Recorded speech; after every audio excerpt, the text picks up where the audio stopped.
নমস্কার বন্ধুরা, পিয়ালির রান্নাঘরে সবাইকে স্বাগত জানিয়ে আজকে রান্না শুরু করছি।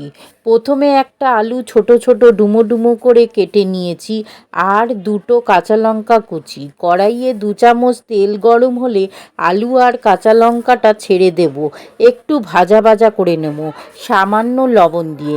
তারপরে একটা শুকনো লঙ্কা আর সামান্য গোটা জিরে ফোড়ন দেবো, দিয়ে একটু নাড়িয়ে হাফ বাটি মুগের ডাল ধুয়ে একটু শুকিয়ে নিয়েছিলাম সেটা দিচ্ছি।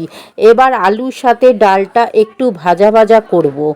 তারপর অল্প একটু গ্রেট করা আদা দিচ্ছি আর সামান্য হলুদ আর সামান্য জিরে গুঁড়ো দিয়ে একটু মিশিয়ে 2 বাটির মতন জল দেব আর স্বাদ মতন লবণ দিয়ে ঢাকা দেব। 7 মিনিট পর ডাল সেদ্ধ হয়ে গেছে। এবার সাবুটা আধ ঘন্টা আগে ধুয়ে ভিজিয়ে রেখেছিলাম সেটা দিয়ে দেব।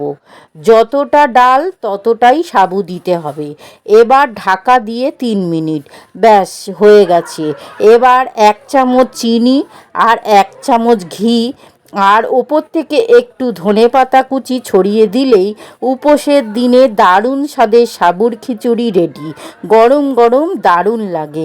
ভালো লাগলে লাইক, শেয়ার, সাবস্ক্রাইব করে পাশে থেকো বন্ধুরা।